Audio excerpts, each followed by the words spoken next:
Hi everybody, my name is Jada. Welcome to Tarot. Today's video is not going to be a reading. It's to answer a question that one of my viewers sent to me on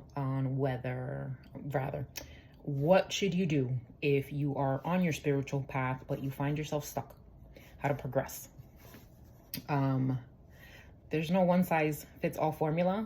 It's very much a you thing. However, I can share with you my experience, and maybe that'll help you to kind of tailor your own path moving forward. My calling started very early on in my childhood, where I would see things and I would sense things. But when you're little, everything kind of scares you. You don't know, and you tell people and they don't believe you. You know, that they chuck it to your imagination, they chuck it to you being scared, obviously, because you're seeing these things, you're feeling these things, and nobody else is doing it, or they're not doing it quite like you are. So you're like, okay, what's going on? And it took me into my teenage years to kind of stop being scared of it, stop shying away from it, and kind of like, okay, let me see what this is. And you know, when you're a teenager, you have more movement, you can start investigating, you know, like going to the library, taking books out, because I'm that old. And I picked up my first deck, and I remember I used to sit with that deck, and the deck didn't come with a book. Nobody I personally knew read tarot that I could say, hey, you know, can you teach me what these cards mean? I just kind of instinctively just started shuffling and started laying out the cards, and like it had a little pamphlet on you know, like the positions, the word's gone, the spreads, and I would try to do that, but it didn't make sense. I'm like, what the?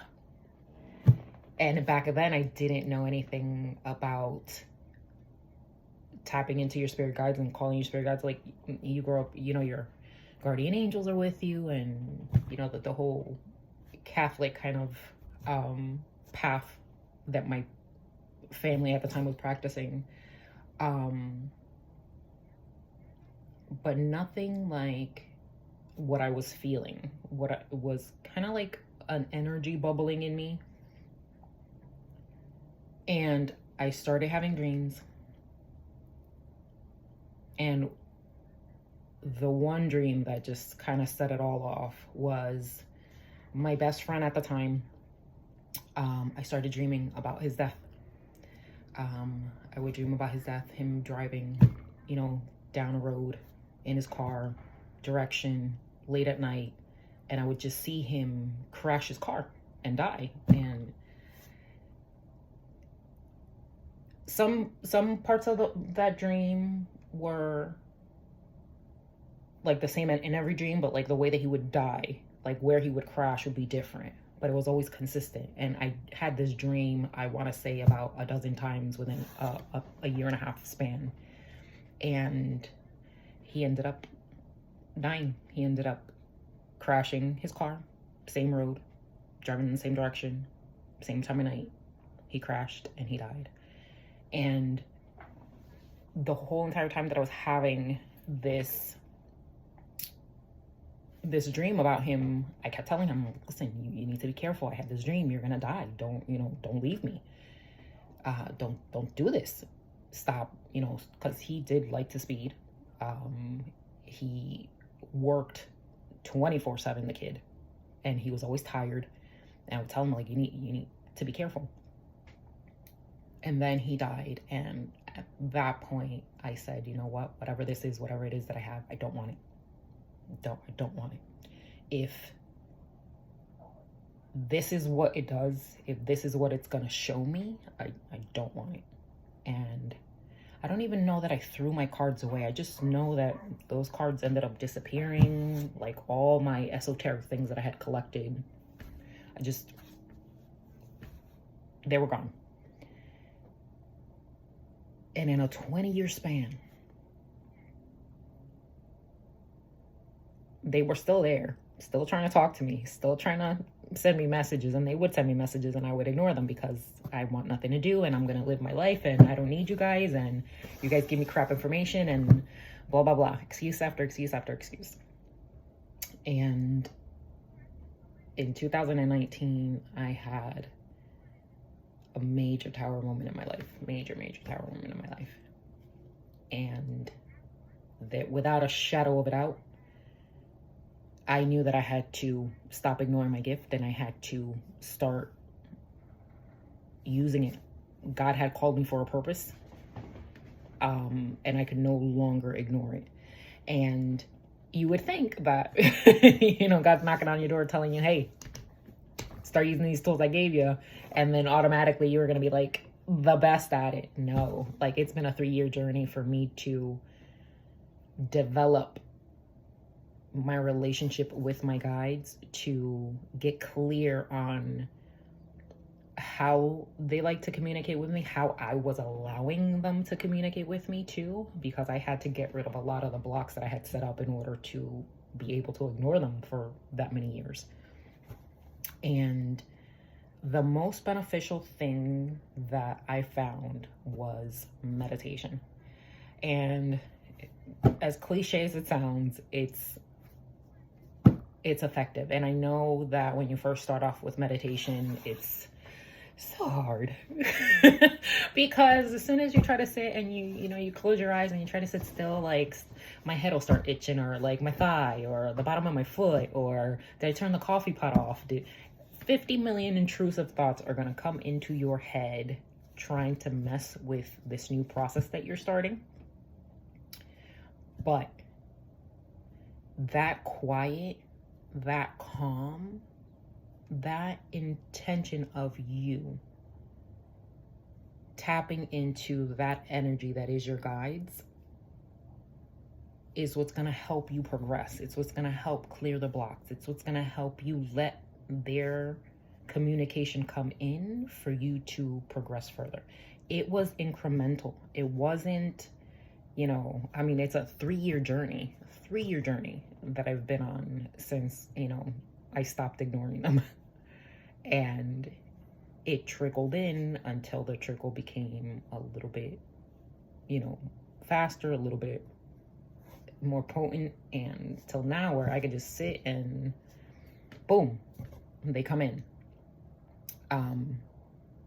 Talk to them like they are your best girlfriend or best guy friend, best bro you've ever had in your whole entire life, because they've been with you your whole entire life. You pick these spirits, these entities, you pick them to guide you through this life. They know you better than you know you, or better than you accept you. So they're gonna be ready to come in. You have to allow them to come in. So the quietest time in your life that you can find in your day that like this time in the morning right now, it's around 8:30, 9 o'clock. No, I'm lying. It's around 8 o'clock. I'm using my phone. But my kids are off to school. It's quiet. I don't have to clock into work just yet. It's my time to sit and to meditate and to call them in. Hey guys, what should I know for today? What is it that I need to be working on to, one, strengthen our connection, to strengthen my resolve in the path that I want to go in on my personal life, not just my spiritual life. And it helps me to let go of those intrusive thoughts, because I don't know about you guys, but I have a lot of like imposter syndrome that I suffer from. Like, that's one of my things that I have to work on, because I don't have anybody validating me. Nobody's like, oh my God, yeah, Jada, she's like, she sees, she's on point. Like, her readings are boom.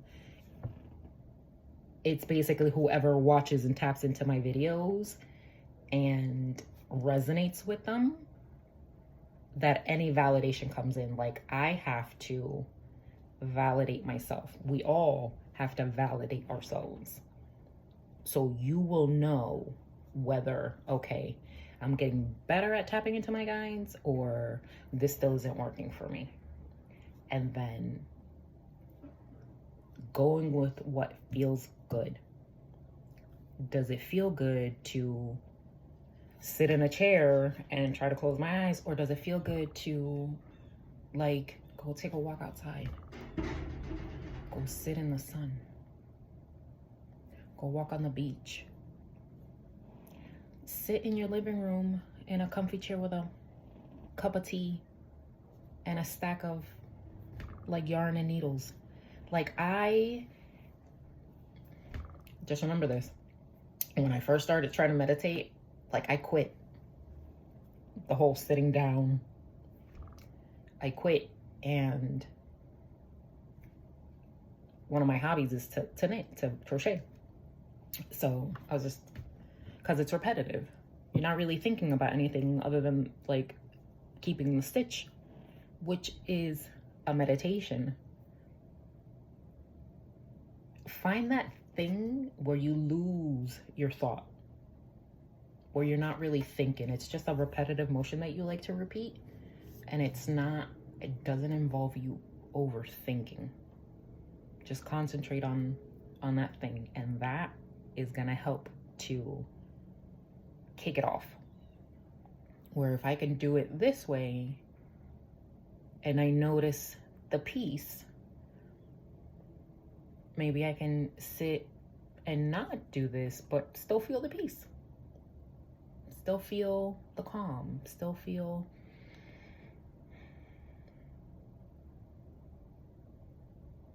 that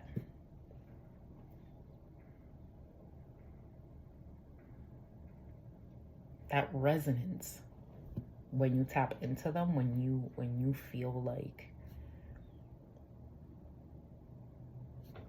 you're up there rather than down here, is the only way that I can explain it. Another thing that helped me was to close my eyes. I know a lot of people don't like closing their eyes or don't feel the necessity to, but I do, only because there's so much information that our eyes are picking up when they're open. I mean, we see everything. I mean, if we're fortunate enough to have this sight. And there's so much information that it kind of blurs out the information that you really do want. So closing your eyes is a #1 recommendation.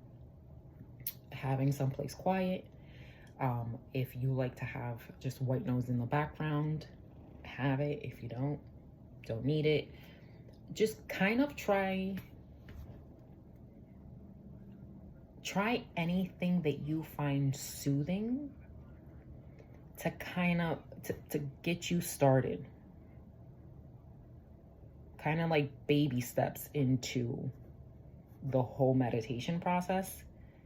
Because if you're not used to it, like any change in life, it's gonna be difficult for you.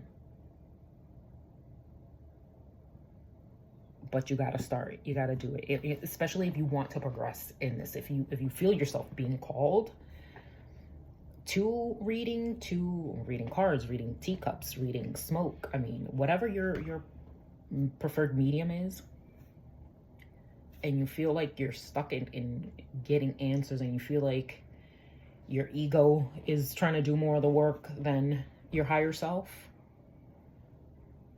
meditation. For sure, hands down, meditation. That's it. I hope that you guys found that helpful, that, that at least soothed anybody out there who is feeling that way, who is asking the universe for something to help them. I hope that this finds its way to you. And as always, thank you. Thank you for watching. If you like this video, go ahead and give it a thumbs up and consider subscribing to my channel to help my messages get out to anybody who needs them. Thanks.